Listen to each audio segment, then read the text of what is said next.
In October 1942, high above the island of Guadalcanal, a 22-year-old American pilot named Marion Carl was in a deadly fight for his life.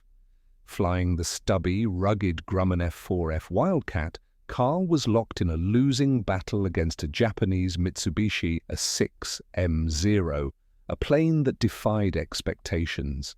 Agile, fast, and able to outclimb and outturn anything the Americans had, the Zero was an aerial predator. It dominated the skies from Pearl Harbor to the Philippines. Carl, though an ace, found himself outmatched.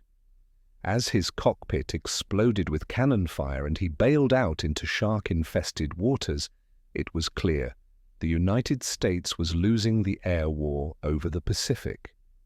Guadalcanal had become a graveyard for American pilots. The Japanese ruled the skies, their veteran airmen flying with brutal efficiency. The Americans, flying under outdated doctrine, were told never to turn with a Zero. Dive, run, survive. That was the strategy. But survival wasn't victory, and day by day the ranks of the Cactus Air Force were being thinned. The pilots themselves called their base Henderson Field the Graveyard, a name that matched the wreckage of destroyed aircraft lining the muddy runway. Morale was low, and the losses were mounting. But change didn't come from a new weapon or a new tactic from command.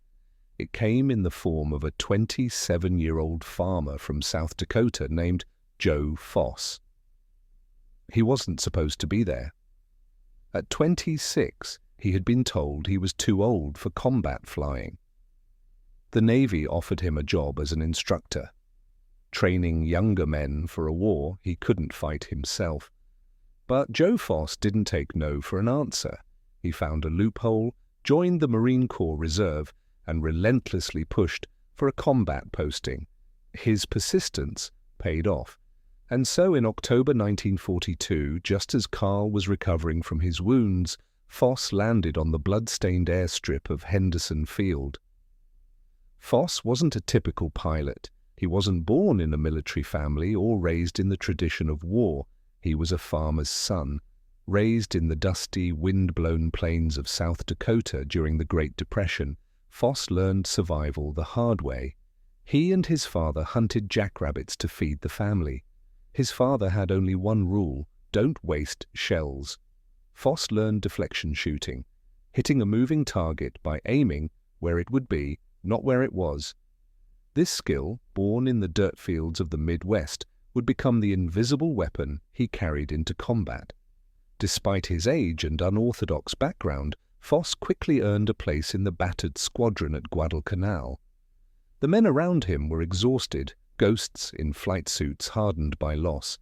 They looked at Foss with skepticism. He was the old man, the replacement for a pilot who died the day before.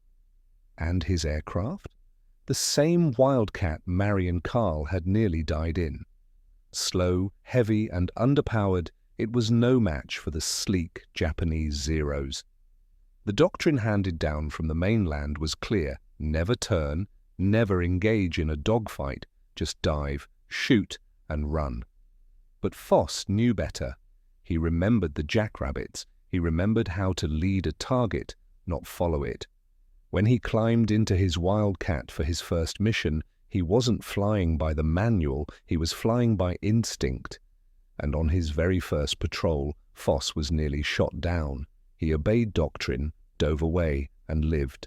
But what he felt wasn't relief. It was anger.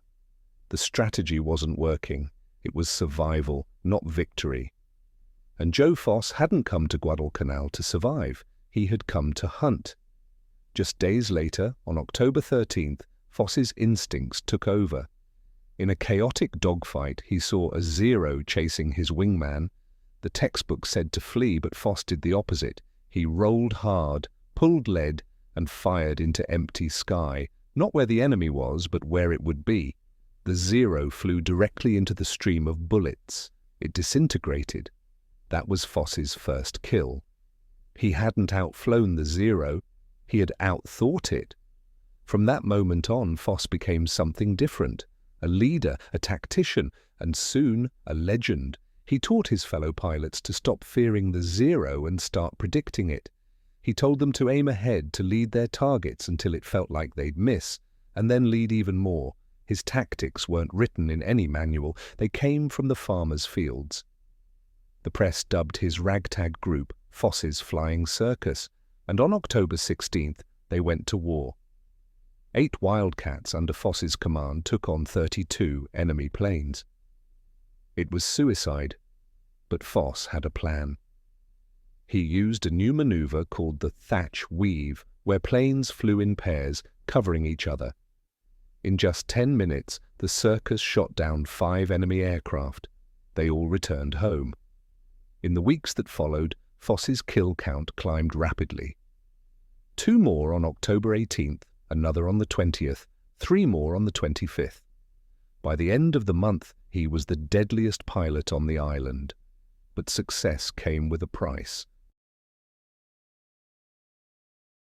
The Japanese began targeting his squadron.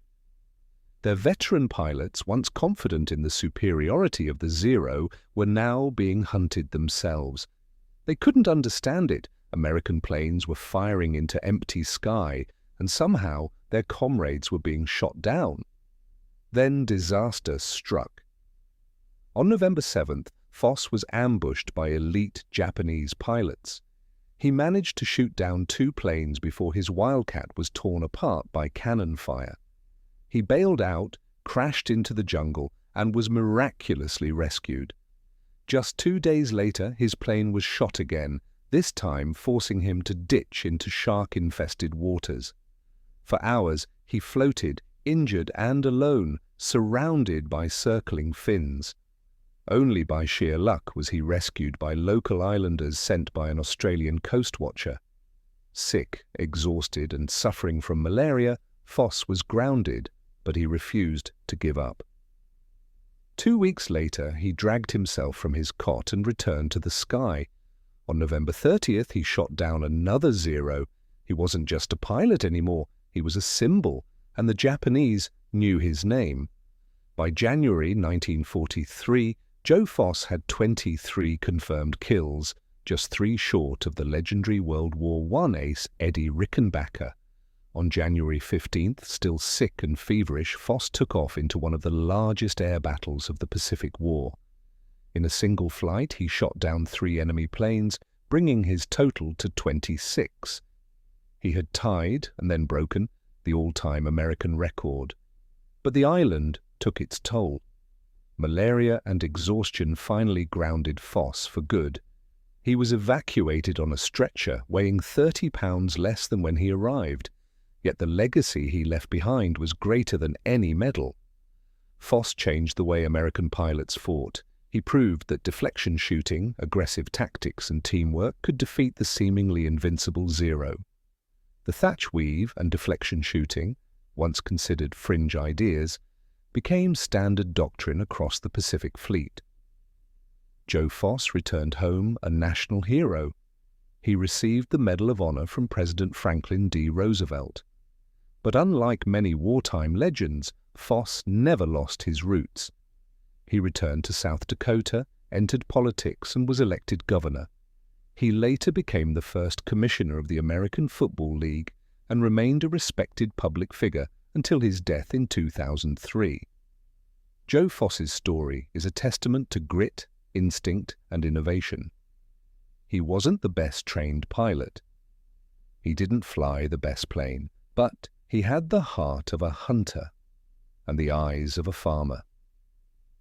In a time when doctrine was failing and the enemy seemed unbeatable, one man changed the game, not with a new weapon, but with an old